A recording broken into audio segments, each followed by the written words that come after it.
Good evening, TARS. Our sources have informed us of a new release in the Mission Impossible franchise, Dead Reckoning, Part 1. We believe that this film will be a landmark in the action genre, and we must acquire as much intel on it as we can immediately. Your mission, should you choose to accept, will be to infiltrate your nearest theater, acquire tickets to a screening of the film, successfully extract all intel you can gather, and provide us with a detailed review. As always, if you or any member of your team are caught or killed, the Secretary will disavow all knowledge of your actions. This message will self-destruct in 5 seconds.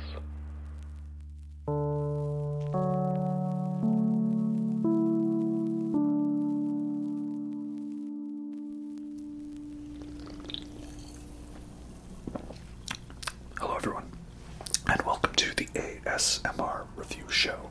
Thankfully, that message did not self-destruct in 5 seconds, but this beer did open a bit later. So yeah, we have the Contact Haze from Elysium, which has no relation to the films I'm about to talk about, but this is all I had left in my fridge, and I have one more Elysium beer, but I'm saving that because it's more relevant to another video series I want to talk about. Yeah, but I mean, it looks like it takes place in a desert, and there's scenes in a desert in the next movie we're talking about, so yeah, let's count that for now.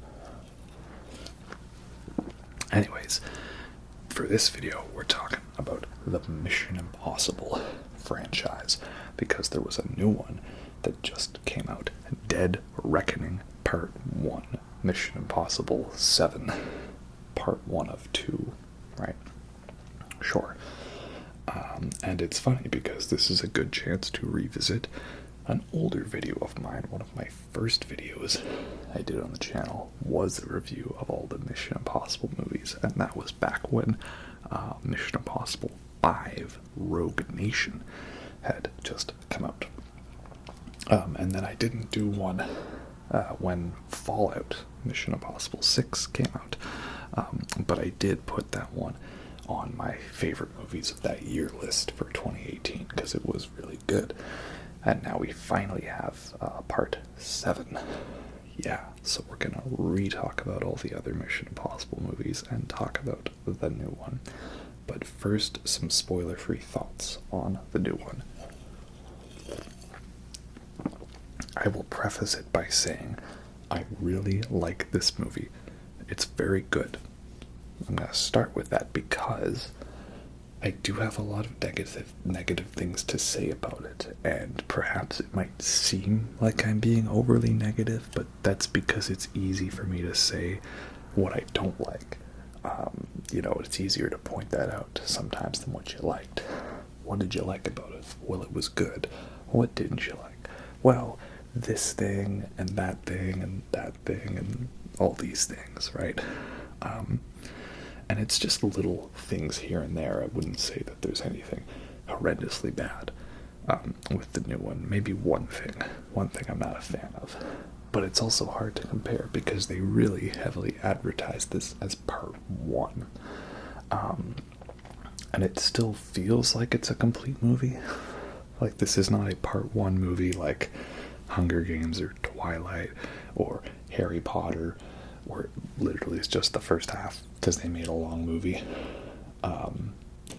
But it's not as good of a Part 1 as like Kill Bill Volume 1, or I guess it's not really a Part 1 anymore, but technically Spider-Man Across the Spider-Verse, right?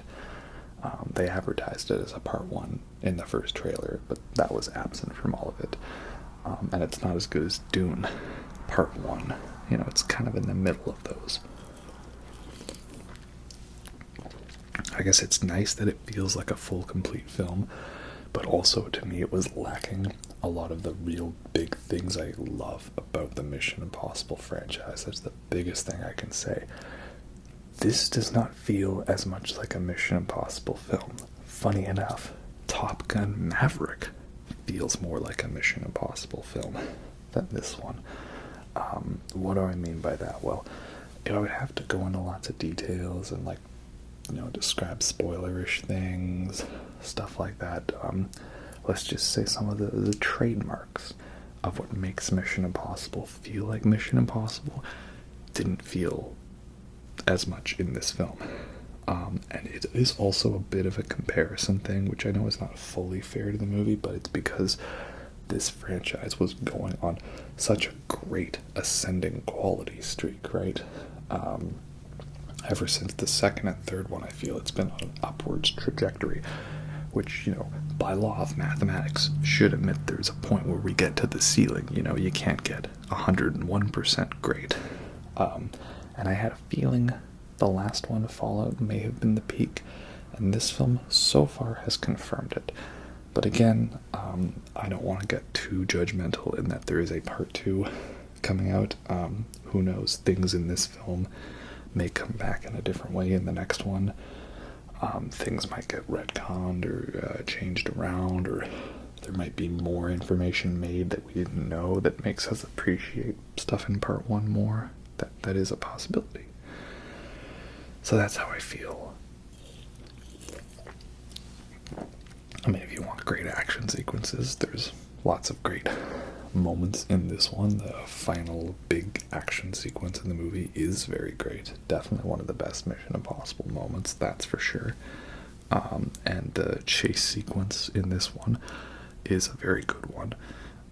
Very well shot, well acted, and it's got some great comedy and some of the physical nature to it, so that is good.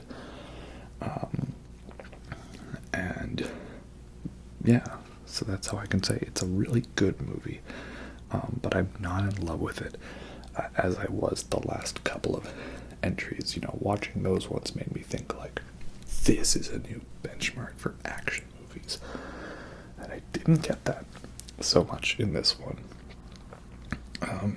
Maybe the action sequence at the end, but yeah, so I know it sounds a little disappointing. I mean, I still recommend you watch this one if you're into the franchise. I think there's a lot of good things to it, but for me, I feel it was a step down from the last couple of entries, which I recently rewatched, so they are fresh in mind.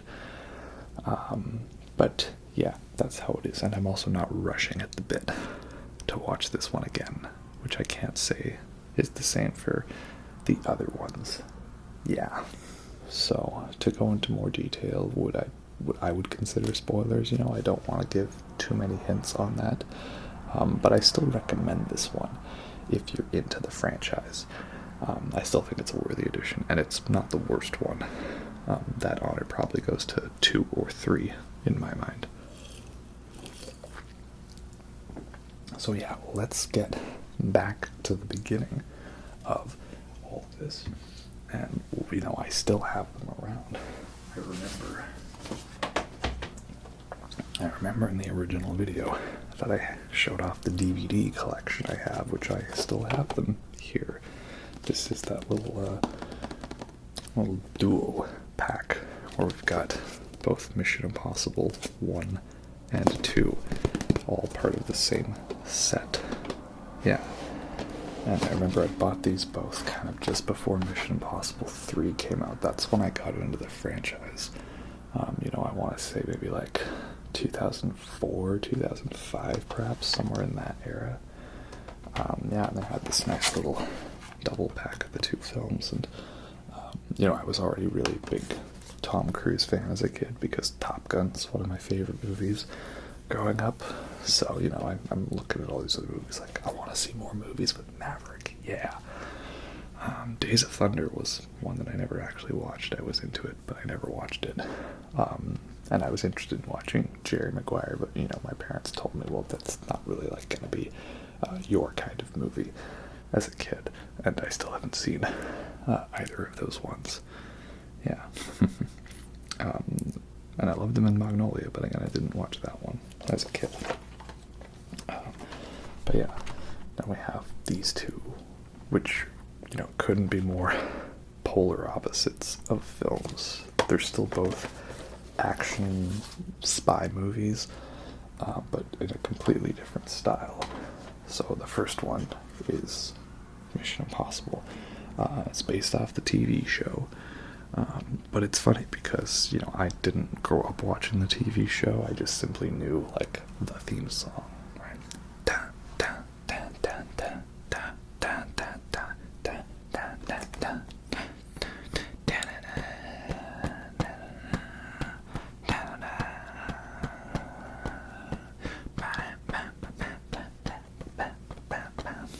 Right, it's a great song.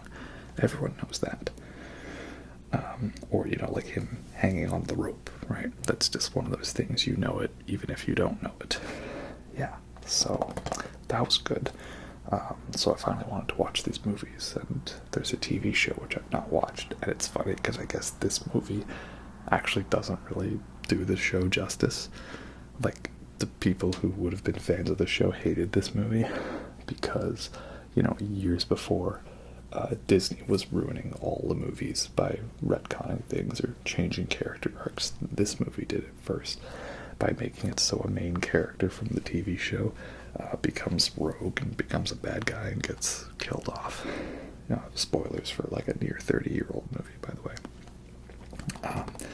Yeah, and I think the original actor for Jim Phelps wanted to be in the movie, and then he declined when he found out the script made him become a bad guy and get killed. So they brought in John Fight instead. Yeah. But yeah, it's a really good one, and I think this is my second favorite of the franchise, and I recently rewatched it, and to me it still holds up very well, because it's just so unique of a film. It's very 90s in its depiction of the internet and hacking and online chat rooms and all that, which is kind of quaint. It's kind of comically dated. But I love the style to it. It's directed by Brian De Palma, who's done lots of great thrillers and a couple horror movies and stuff, like he did Carrie and Scarface and Blowout. A lot of real good ones. And so there's lots of Dutch angles on it, and cameras panning in real close and low angles, and it's very interestingly shot. I really like it. It has a very unique look to the film. And it's also not so much about action as it is about spy work and espionage and infiltration. Because for the most part, there's not much for action in your action movie. The one bit that comes close to being an action sequence is the train at the end. Because again, all the best movies have train sequences, which is why the best part of Dead Reckoning is there's a train sequence, right? And it's almost like so big of a scene it kind of makes up for the lack of action before. But I like it a lot. But yeah, so it's not about shootouts or gunfights like Ethan Hunt, our main protagonist, played by Tom Cruise. He never fires a gun in the movie. It's not like he gets into shootouts or fights much. There's not even much for like fist fights, right? It's mostly about like a mission that goes wrong at the beginning. Everything's spiraling out of control. Lots of death scenes, like that elevator scene that definitely traumatized me as a kid. And it's a great twist of events. And then the rest of that's like espionage and finding out the mystery. And then, of course, it all leads us to the big CIA Langley Vault break-in scene. That's the impossible mission in this one, right? That's the big thing these franchises have, is impossible missions. It's in the name. There's always a great scene where they've either got to like break into a place or do a thing, and the plan is very heavily laid out beforehand, and about how it's going to be difficult because we can't do this and we can't get in here and we need this access key, but there's a camera there that we need to hack and we need to upload specific data to a satellite, right? But there's a guy that's on duty and stuff like that, okay? And he's got his pet dog watching, so we have to make sure we have dog treats to feed the dog, because if we don't do that, the dog's gonna bark, and then a Russian satellite's gonna send down a laser beam Akira style, which is gonna melt the ice caps, thus letting loose a frozen megalodon. You know, crazy stuff like that.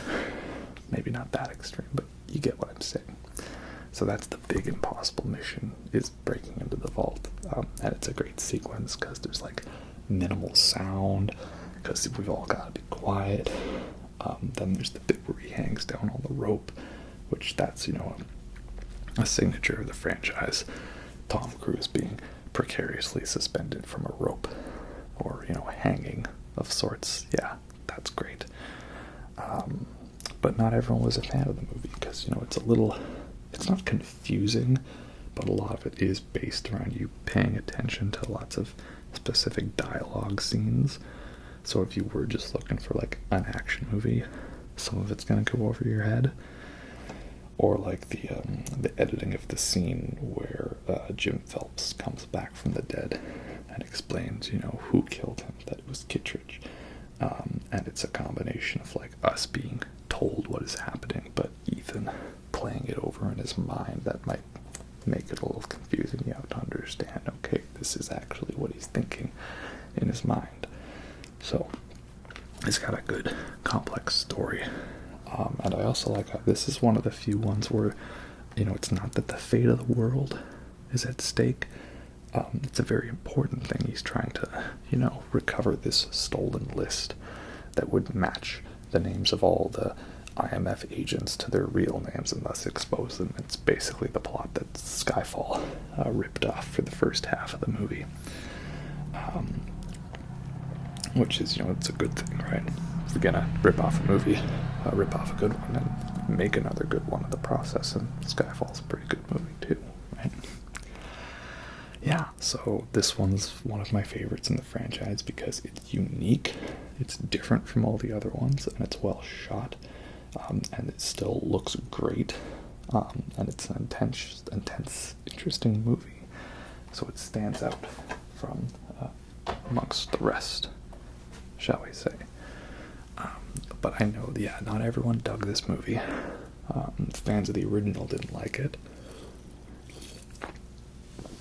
Many movie-going audiences found it a little too complex, hard to follow. Right? Not the best reception. So they went way hard in the opposite direction for the next one, which was MI2, Mission Impossible 2. And you can just see from the artwork and the style now, it's like he's got like slicked back hair, and he's riding a motorcycle, and, you know, there's some hot girl here, right? And the soundtrack's by Hans Zimmer with Limp Bizkit and Metallica. This one came out in 2000, but it's like still very 90s and early 2000s, and, you know, the way it's shot, it's directed by John Woo, you know, hardcore action director, like hard-boiled and face off. And there's doves flying in the background and jumping through the air, shooting two guns, and slow motion, and, you know, lots of like stuff that makes it look like it's directed like a music video. Yeah, so this was your badass one. So, of course, as a kid, I thought this was the best one, right? And then you get older and realize it's not the best one. And then you come back around to it and realize, okay, it's not the best one, but I still love it. So, no, I know this is probably like the least good, but I still love it. It's still pretty fun. Because, you know, it's just like, they were like, hey, let's rip off GoldenEye. And they did. And again, if you're gonna rip off a movie, rip off a good one and make a good one. And GoldenEye's a pretty good movie. So that's good. And it takes place in Australia. That's a cool setting.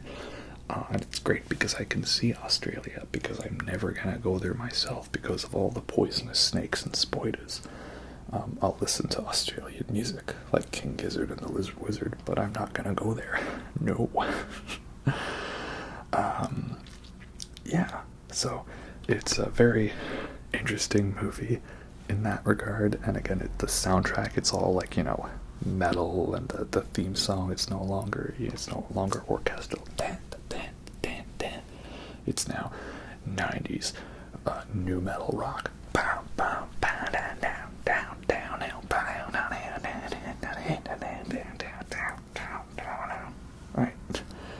And then, fun fact, this was actually where I first heard of Metallica, or at least heard them. I knew they were a band, and I hadn't listened to them, and the music video for I Disappear is on the DVD, so that's where I first heard Metallica. It wasn't One or Master of Puppets or Enter Sandman. It was I Disappear. And funny enough, even from the first song, I even thought, like, this doesn't sound like Metallica. And in the background, we can hear Tom Cruise is still practicing his motorcycle stunts from this movie. So yeah, I already had that image in my head that 90s Metallica was not real Metallica. But that's okay, I still like Metallica in the 90s. Yeah, so this one, it's about like a bioweapon and a virus chimera. So, now we're getting into the whole, you have to save the whole world from certain destruction. Yeah. And there's a lot of great action in the movie. It's actually pretty tame on action for the first half. I realized rewatching it, it's kind of a bit of a slow start, which is okay. But then when it gets going in the second half, it's pretty nonstop, and the action's cheesy and silly, and it doesn't make sense, but it's well shot and it's fun, and that's important. Like, I would say, if maybe you hated on this movie for being silly, dumb 90s, 2000s schlock, I would give some of these movies a second chance based on some of the bad superhero schlock we've seen, because everyone complains about how some of these new ones are like the ugliest looking films with just over the top CG, low res particle effects, and animated vomit. And then you go watch this one, and it's like, it looks great, it looks gorgeous, and there's like over the top explosions, and they're all real. And there's like the stunt with the knife, where they stop the knife from like going into his eye, like right before it does. Like, yeah, I would say that style-wise, it is very 90s, but in terms of quality, like, it all looks great and holds up well. So I appreciate it for its sort of moment, the lens into the cultural zeitgeist at that time. And it was funny how, again, they went so hard in the other direction from the first Mission Impossible. So yeah, I enjoy this. I don't think this is my least favorite one, but again, I don't dislike any of these movies. I love them all. But I get why some people didn't dig it. I think they should give it a second chance, Yeah, it's a very fun one. And yeah, that's the first two, which is what I mainly grew up on. And yeah, as a kid, obviously, I preferred 2. Now I prefer 1. And 2 is probably the most flawed, but I still enjoy it. And then that brings us to Mission Impossible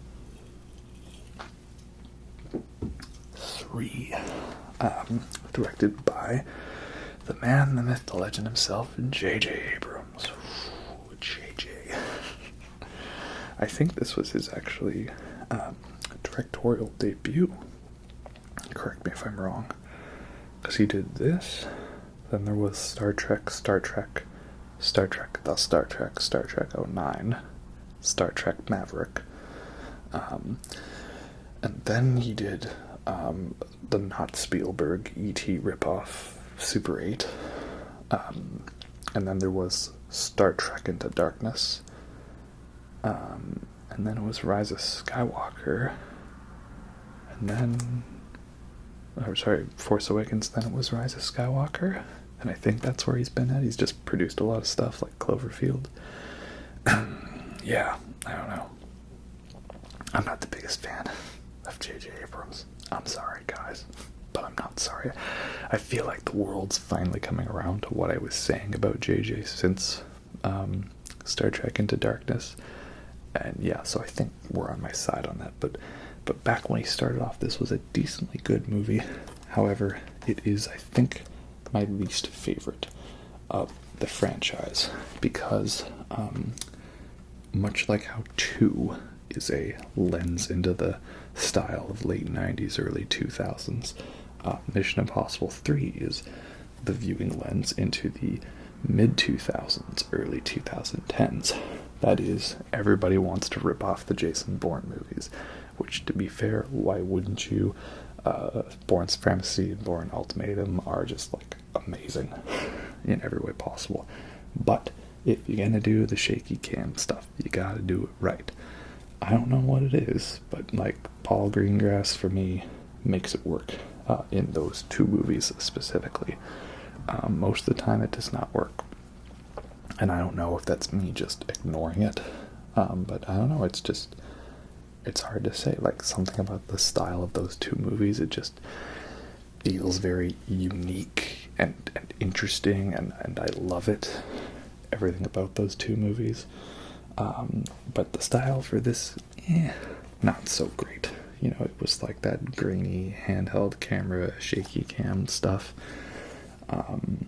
And yeah, I'm not the biggest fan of the style of the movie. Yeah, but there are many good things going for this movie. It's got one of the better villains in the franchise, because the villain is Philip Seymour Hoffman, so of course he's going to be great.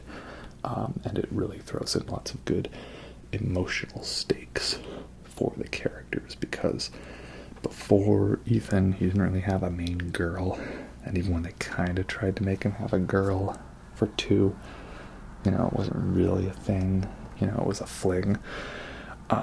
But now here in 3, it's like, oh, he's trying to sort of, you know, cut back from the Force and get married and have a normal life.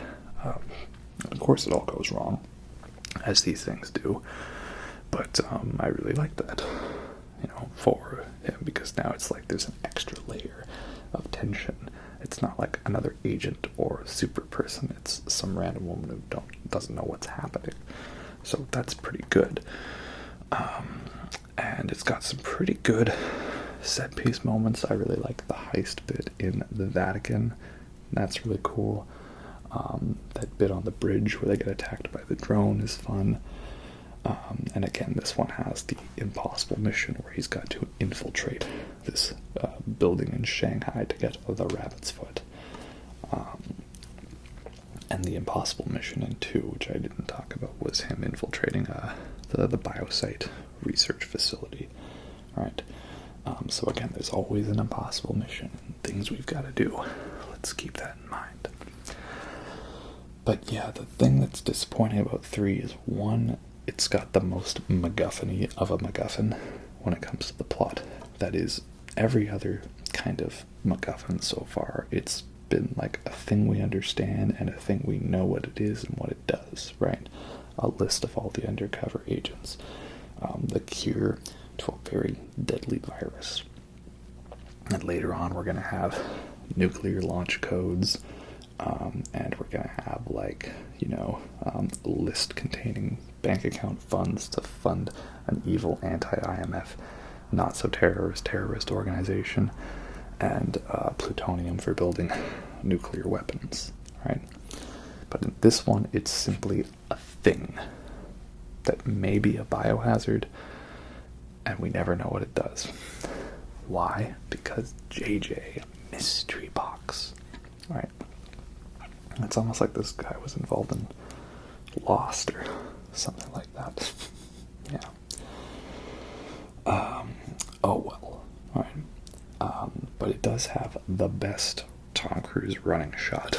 There are many great Tom Cruise running shots across this franchise, but still Mission Impossible 3 is one of the best ones because of that big long shot of him running through Shanghai telling everyone to get out of his way.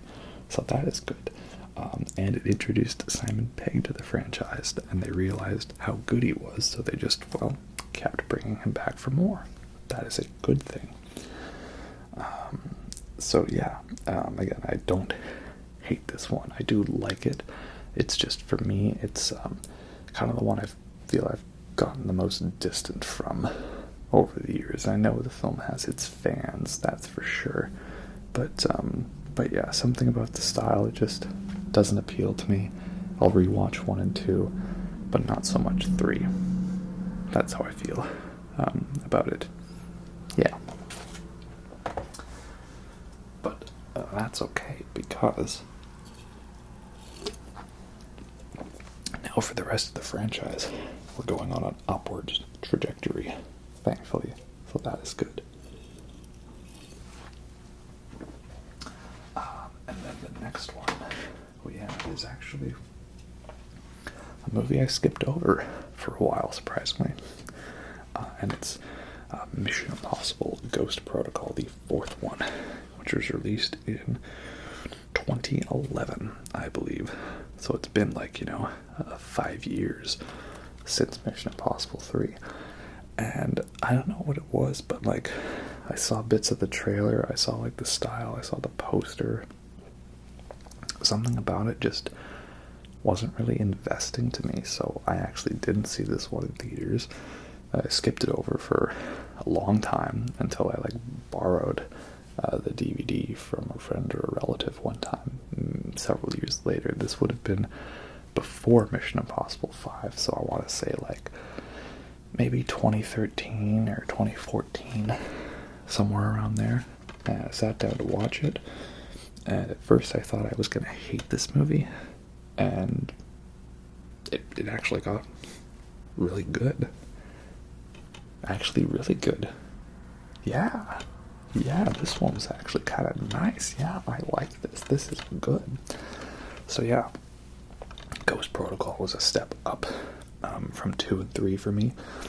Maybe it's not as fun as 2 or emotionally dramatic as 3, but overall it's a more solid movie with many great moments to it, and I feel like this was the one where they found the groove to how these Mission Impossible movies should work, because I feel ever since Ghost Protocol they've kind of followed the style and the theme of this one, and they've just kept that going, which so far has been quite a good thing, because there's only been hits and bangers ever since this one.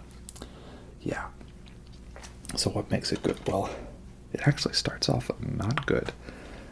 I remember the first trailer before it shows that it's a Mission Impossible movie. It just seemed sort of blank, just a bomb blew up the Kremlin an hour ago. Oh, okay, yeah, movies where big explosion happens and things are bad. Oh, I've never seen that in a movie trailer before. And then the intro to the film, it starts doing the things that normally people hate. That is, showing there was a passage of time between one movie and the next, and describing a bunch of stuff that happened off screen to cover up for certain things. Oh yeah, you know how Ethan went through that whole movie trying to save his wife? Yeah, she died off screen, and then he went and killed a bunch of guys, and then he ended up in some kind of Russian prison. Yeah, real sucks to suck, man. Anyway, moving on. Whoa, that's not the thing you can move on from. At least with Alien 3, they killed Hicks and Newt off, on screen at the beginning. And then they made that a big point of the plot about how, man, everything sucks, isn't it? Nihilism's a bitch, right? Also, for some reason, that's the only time where I didn't care that was a thing. I didn't say I had to be consistent, did I now? Yeah. So they do that in this one, and then I got all upset. But then the sequences start happening, and we have the fun bit where they're infiltrating the Kremlin, and there's lots of fun devices and good humor in there. And then it all builds up to the big Burj Khalifa sequence where Tom Cruise climbs on the outside of the tallest tower in the world, which doesn't make too much sense that nobody else apparently looked out their window at the time and saw there was a guy climbing. But, we'll take it. It's a fun bit. And yeah, that's the impossible mission.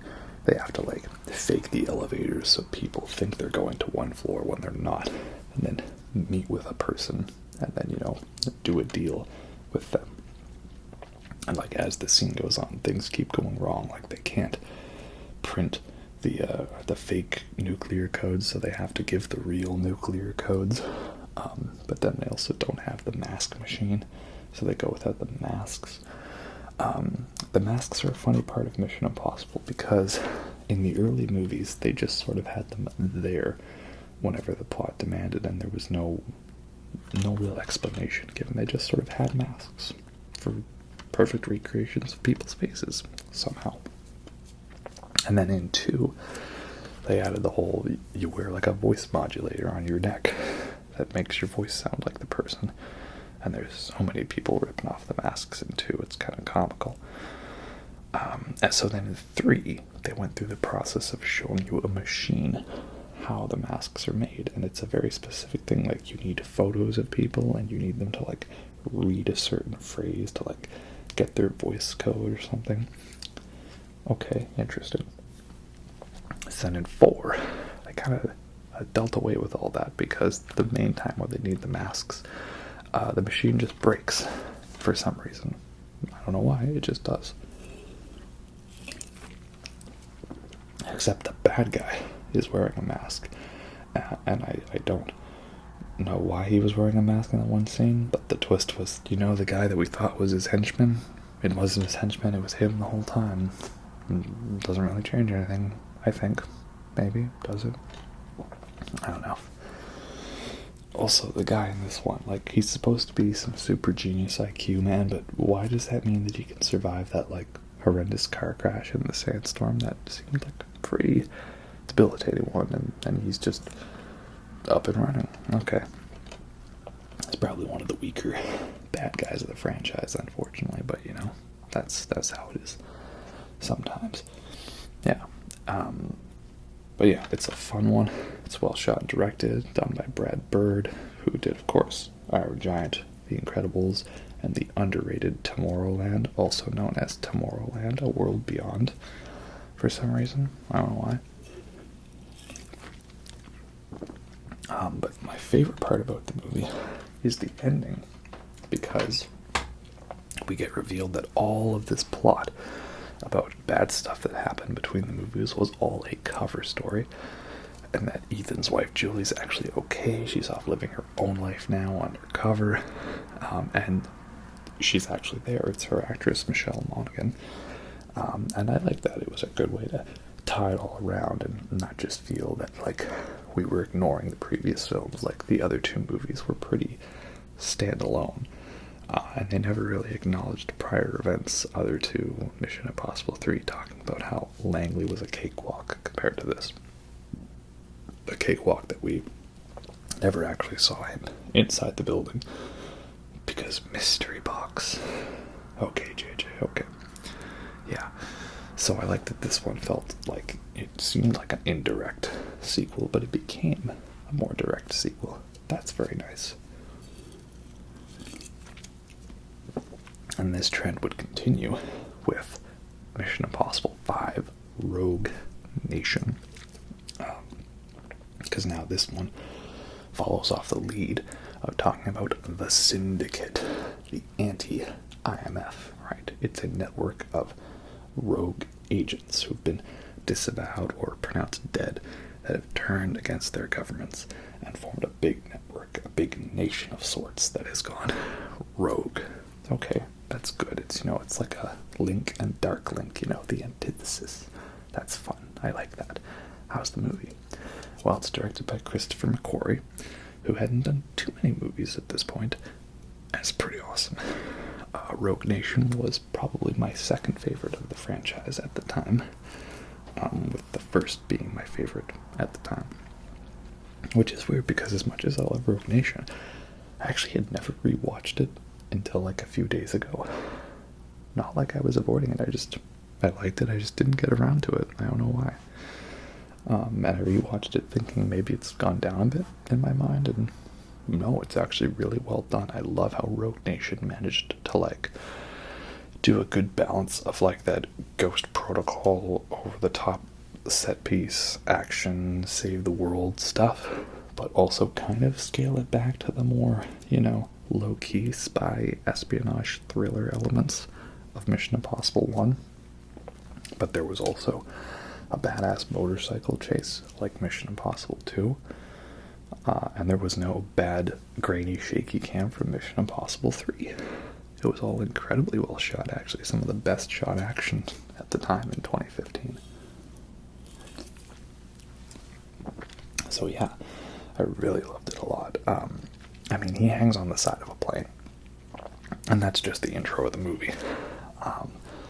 But I like how the movie goes backwards almost in terms of scale. Like, we start off with the super big stunt, and then we're slowly going down until the ending is just running around London and a couple of fist fights and shooting pistols. But it sounds weird, but it actually works. So that's really good. I like that it manages to do the opposite of your standard blockbuster movie. That's really great. And again, this one, the impossible mission, is breaking into this, like, secure cyber vault where, like, there was this list of some sorts that could destroy the Rogue Nation and the Syndicate and their leader, Solomon Lane, forever. And the only way to get in there is a whole bunch of crazy steps. Probably one of the craziest impossible missions in the franchise. But they managed to pull it off, and it's a great sequence, and I love it. And it leads into so many great chase moments with cars and motorcycles. Though I do have to say, I don't like the one guy in the motorcycle thinks he's Batman. You know, his victim's in the car, overturned, and he, like, slowly walks up.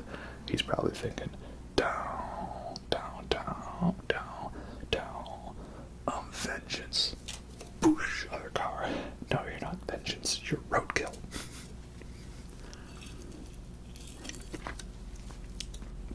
Of course, this movie was my introduction to one of my many future celebrity wives, Rebecca Ferguson. Hamana, we're not worthy. And then they put her in Dr. Sleep as Rose the Hat. Hamana, we're not worthy. Jeremy Renner gets to wear lots of nice suits in the movie, so he looks good.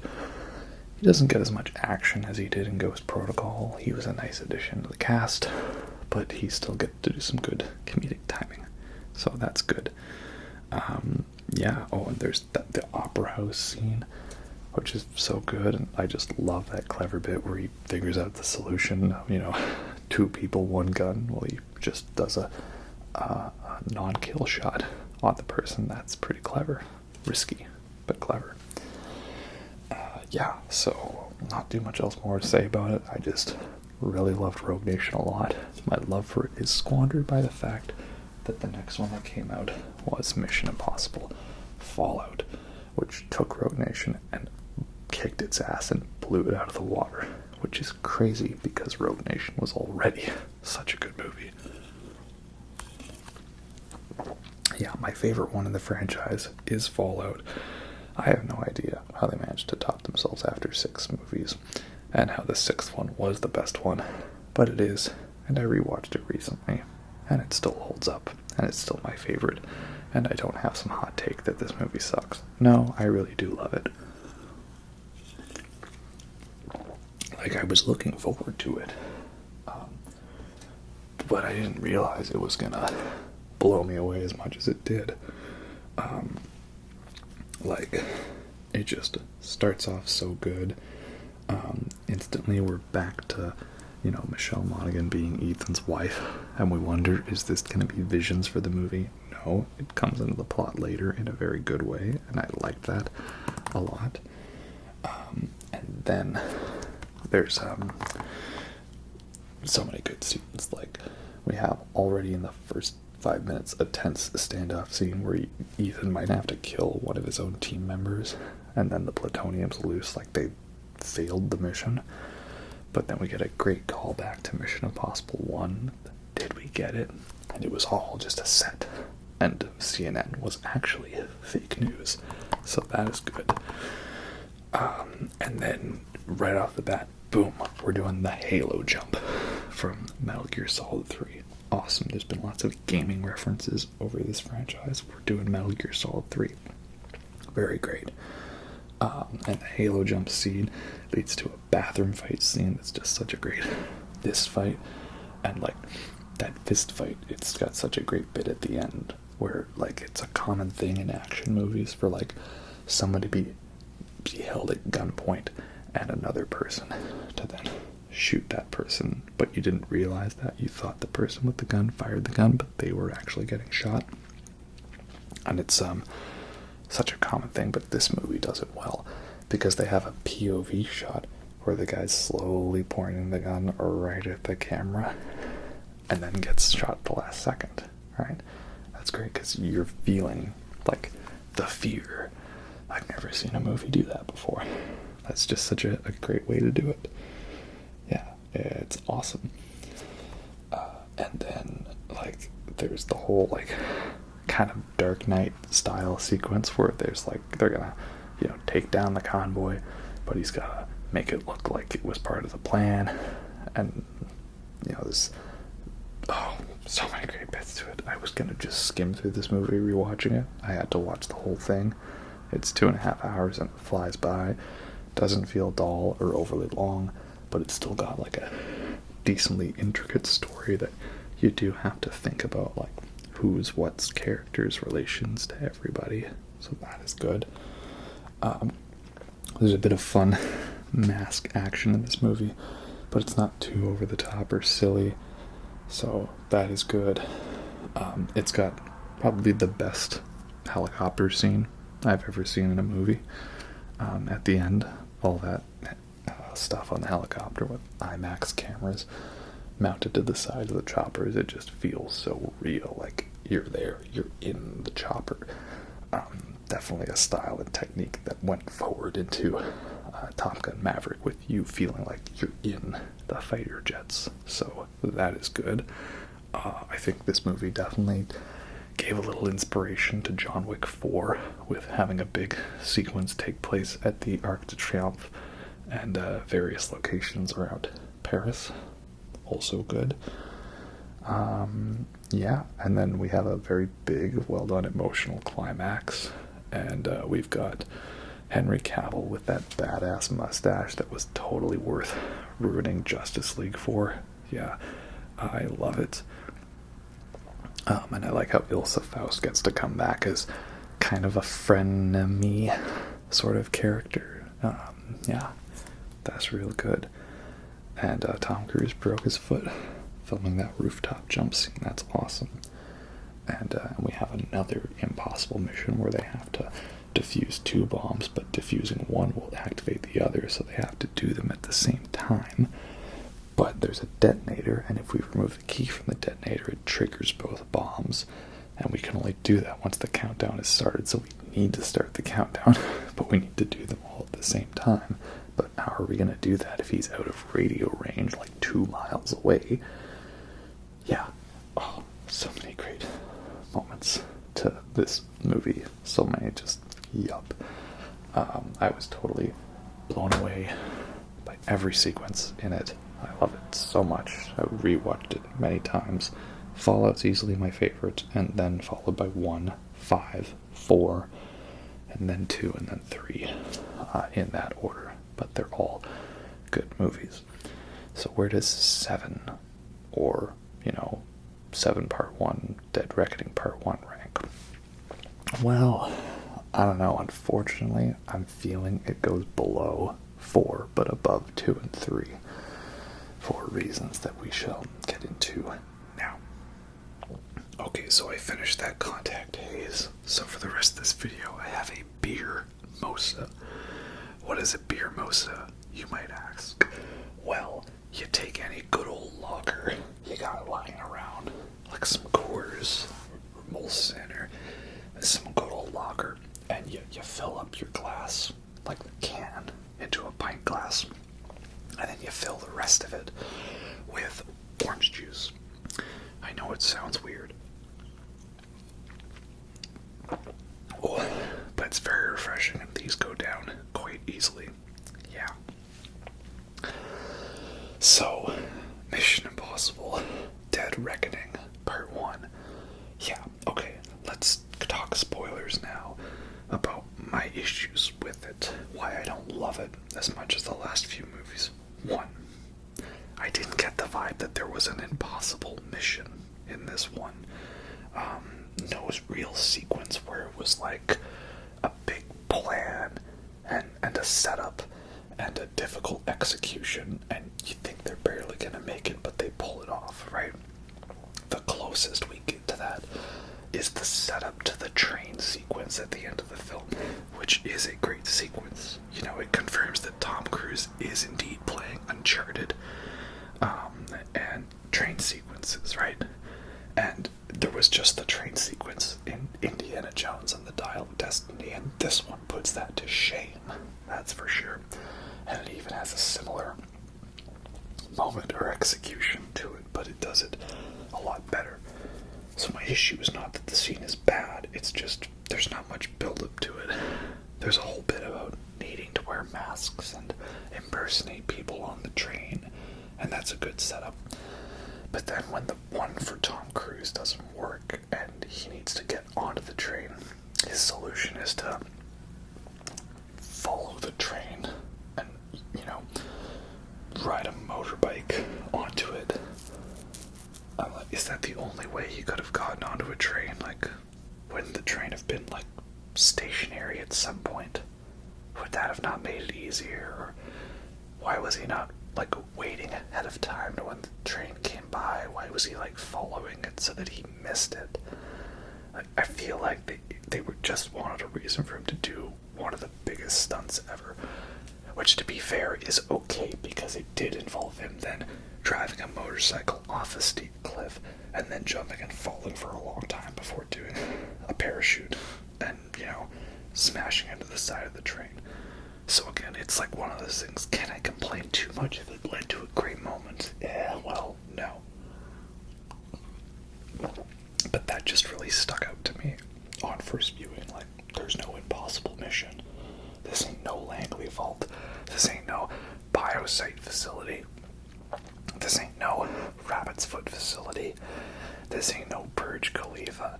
This ain't no underwater power cell server farm thing.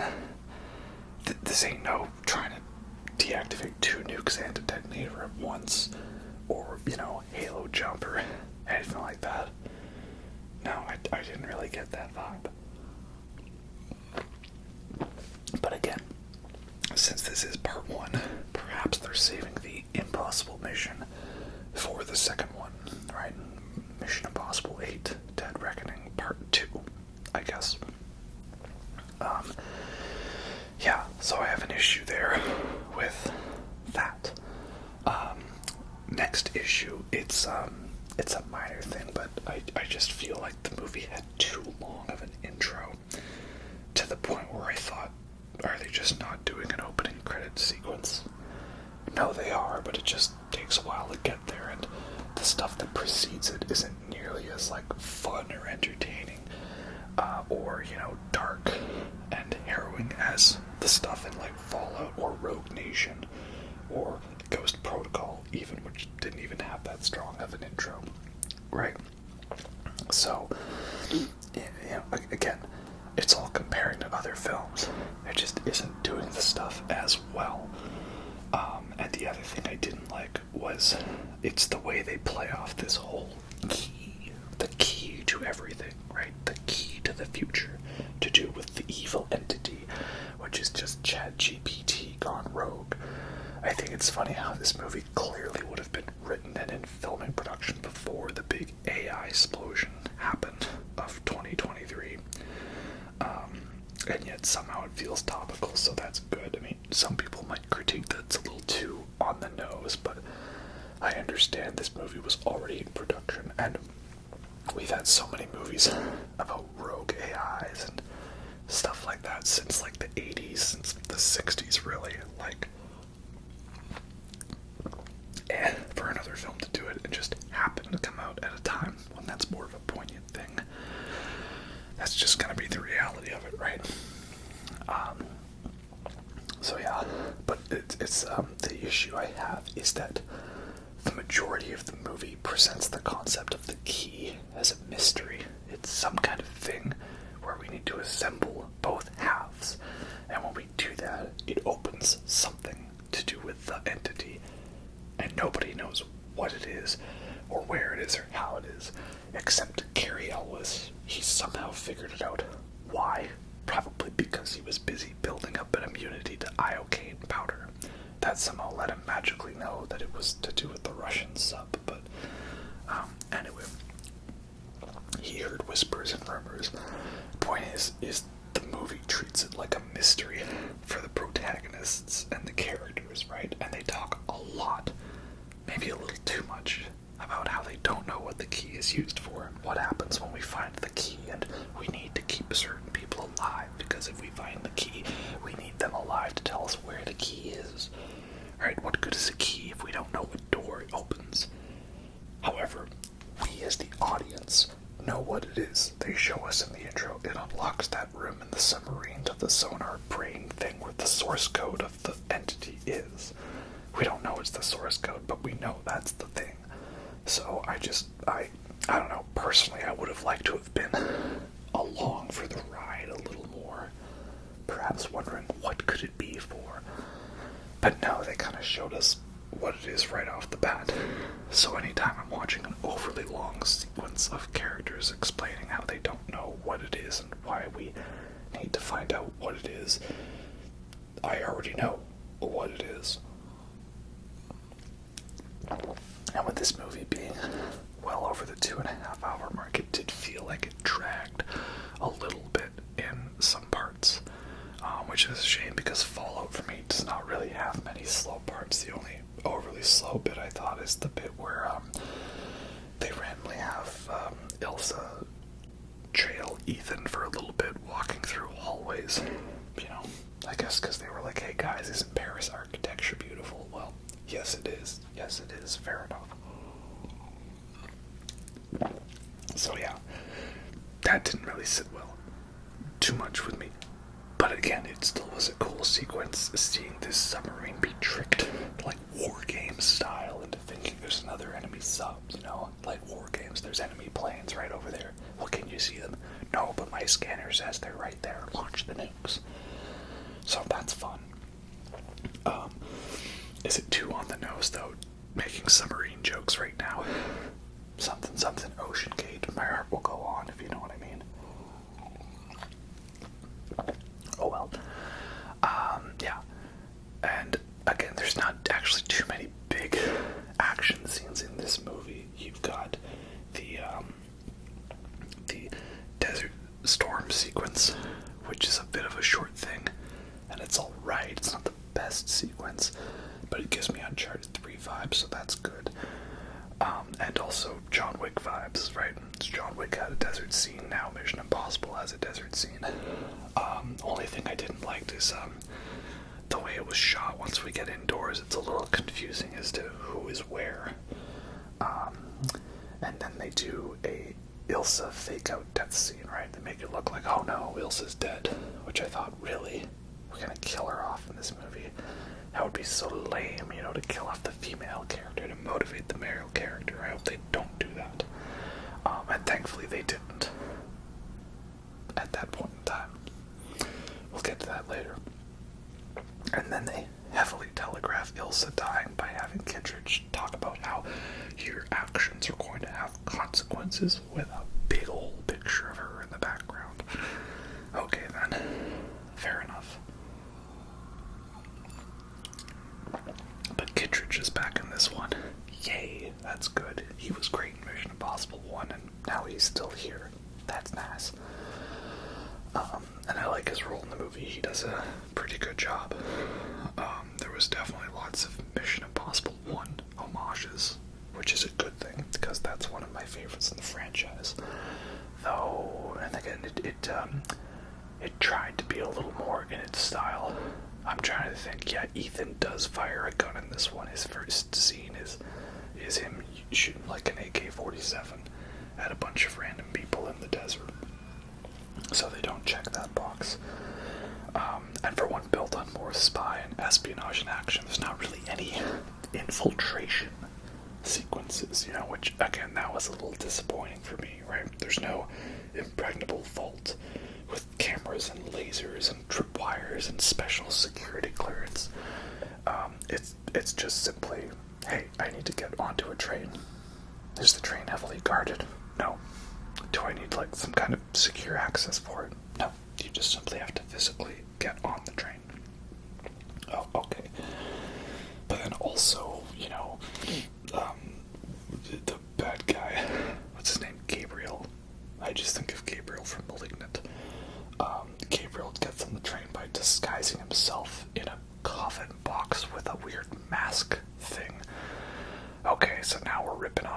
Gear Solid 2 and Metal Gear Solid 4, where there's some kind of AI robot called GW that's controlling everything, right?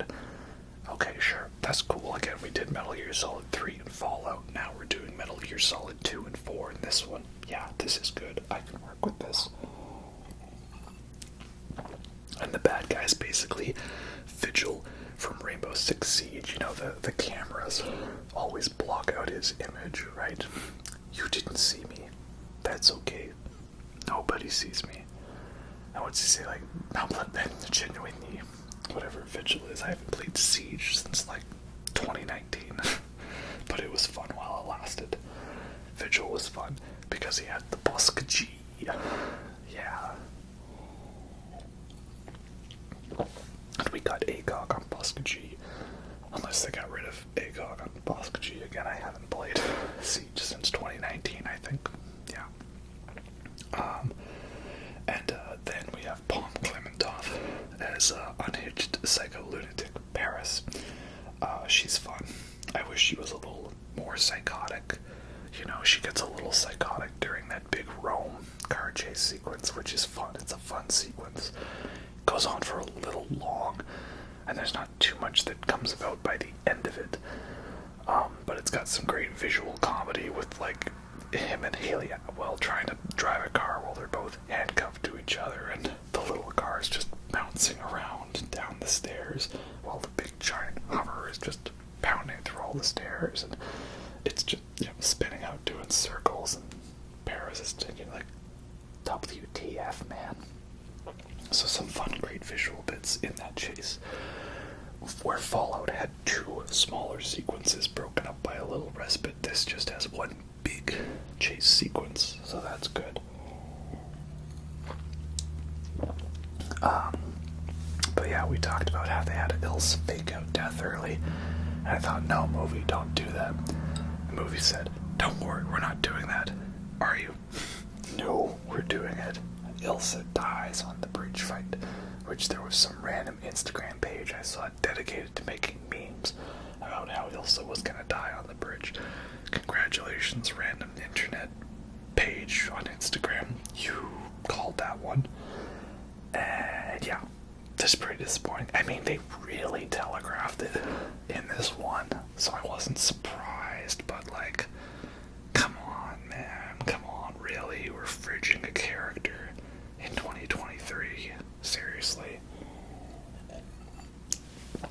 I don't know, and then we just kind of ended with the scene was over, and then that was it. So I've seen some people theorize that maybe she's actually still alive and that was a fake death, and it was all part of Ethan having a plan within a plan to confuse the entity. But I don't know, some of the stuff that's happened, I don't know if it really could have all been planned ahead, right? But maybe we'll see what it is, you know, we'll see what happens. Maybe they'll pull the rug out from us some way. That's usually how it is in these movies, and maybe this one they spend a whole movie pulling up the rug, pulling out. But is it gonna make it worth a rewatch then if I know it's all about to be a rug pull? I don't know. So we'll see, but I was not a fan of that. Yeah, I guess it's just because I couldn't have too many waifus on screen at once. This movie blows my mind, though. We have not one, not two, not three, but 4 waifus all on screen at the same time. Haley Atwell, Rebecca Ferguson, Vanessa Kirby, and Palm Clementov. Wow, that's insane. Yeah, they knew it was too much, so that's why they had to off Rebecca Ferguson. Sadness. But I got Haley Atwell. And she's great in this movie. She's a good, like, sight fish out of water, but not complete incompetent noob. So, you know, it's not like she's a nobody that manages to one-up Ethan. It still makes sense, but she still ones-up him sometimes. I'm actually surprised I have not seen a bunch of toxic, angry basement dweller neckbeards making videos about this, but again, that's because no press was made about this movie regarding that element 5 months before the release, so they didn't have anything to go off of, because that's all that people do when they come to it, you know, is what was released as news ahead of the release. something about, oh, Haley Atwell, she like somehow beats Ethan Hunt and escapes him and leaves him tied up to die. Oh, is that how we want to see our male heroes being treated? And oh no, I'm beginning to think like them. I'm beginning to understand the bears. Yeah, so she's a lot of fun in this movie, and we'll see how she does in the next one. I like that they brought back him being able to do magic tricks, like from Mission Impossible 1. That's a fun callback. It is kind of odd, I feel, that they're now trying to go back and talk about how, did you know he had a whole backstory before IMF, where, like, you know, he was given a choice to either join them or face prison forever. Okay, I didn't realize that was how you joined the IMF, but, alright, fine, I guess we'll see what it is in the future, though it's gonna be very weird if late random dead person Marie turns out to be Haley Atwell's mother. You know, not that he seems like he's romantically interested in her, you know, like there's a bit of flirting, but I don't know, it's just be strange. Yeah. But yeah, that's kind of overall how I feel. And then, like, the movie doesn't really have a cliffhanger ending, which is nice, but I thought going into this movie that, like, the end was gonna be them failing the impossible mission, and, like, the bad guy succeeds in his plan, or he's one step closer to the plan, and then the second one is them undoing it, you know, like Infinity War to Endgame. Or like, without spoiling, you know, let's just say Across the Spider-Verse has a cliffhanger ending, but still a good, satisfying ending, but, you know, not everything's wrapped up. Or like other movies where they were, you know, shot as two movies at the same time, but, you know, it ended up becoming a trilogy, like Pirates of the Caribbean and Dead Man's Chest's ending, or Empire Strikes Back's ending, or even Hunger Games Catching Fire's ending. Like, I thought they might do something like that, and not really. No, everyone's kind of in a good place at the end. Like, they've got the completed key, and they know what the key is for, and what the key goes to, and the bad guy doesn't have the key, so they've got a head start on him, and they've shown they can beat him, and they've got allies now that are helping them. I don't know, like, I'm interested in the next part, I want to see it, but I'm not getting the same vibe of being, like, at the edge of my seat, like, oh no, I can't wait to see what happens next. It's just kind of like, oh, I guess they're doing alright, man. Yeah, they're doing good. Like, to me, this would have been like if the end of Empire was actually them, like, saving Han Solo. Them being like, well, okay, they've got a bigger threat to deal with that Death Star, but the band's back together, and they're all united, and they're gonna go fight and kick some ass. Or like if Dead Man's Chest, like, didn't end with Jack Sparrow getting caught by the Kraken and Davy Jones, like we just skipped that subplot, like they got away, and now they're gonna get ready to fight the bad guys. Like, I don't know. I think it would have made for a nice ending, but with just a little bit more dramatic tension, right? Just a little bit more. So yeah, I know a lot of people really love this movie, and don't get me wrong, I do really like it, but there are some elements to it that I'm not the biggest fan of, that I feel the other Mission Impossible movies in the past have done better. So this could be amplified by the fact that we were going in an upwards trajectory, and now we did hit that peak, and we've gone down a little bit. Not by much. It's still a great movie. So many great action scenes. Again, train sequence straight out of Uncharted 2, and a little bit of Uncharted Lost Legacy. Let's not forget that game that has a very, very great train sequence. But yeah, overall, definitely left feeling a little bit disappointed in that regard. So yeah, I still recommend this movie. Obviously, it's a Mission Impossible movie. They haven't made a bad one yet. They're all fun. It's got great action. It looks miles better than any Marvel movie or superhero movie or Indiana Jones movie these days, because for the most part it's shot for real, or the CG stuff is, done in a good way, right? And even the times when you can tell it's CG, it's not like it bothers me that much. It's not distractingly bad. But it's not as good as John Wick 4. For me, John Wick 4 was an action masterpiece. This one is like a decently good movie. So, make of that what you will.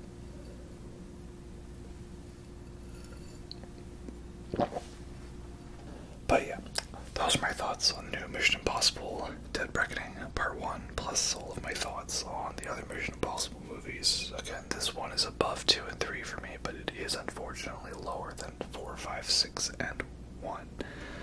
So I guess we'll have to wait for Part 2 to come out to get the complete thoughts. But here's hoping maybe this will improve the overall experience in a way that I enjoy a little bit more.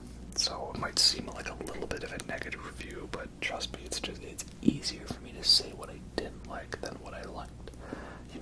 All the big moments in this film, that whole airport espionage bit, the car chase sequence through Rome, the chase and, sort of desperate battle in Venice, and the big climactic train battle. Those are all really great moments. It's just some of those moments were done better by other films in the franchise, which is how it is when you get to the 7th installment, right? But overall, I'll take these over Fast and Furious movies any day of the week. Anyway, hope y'all enjoyed that, and I'll catch you next time. Have a good night.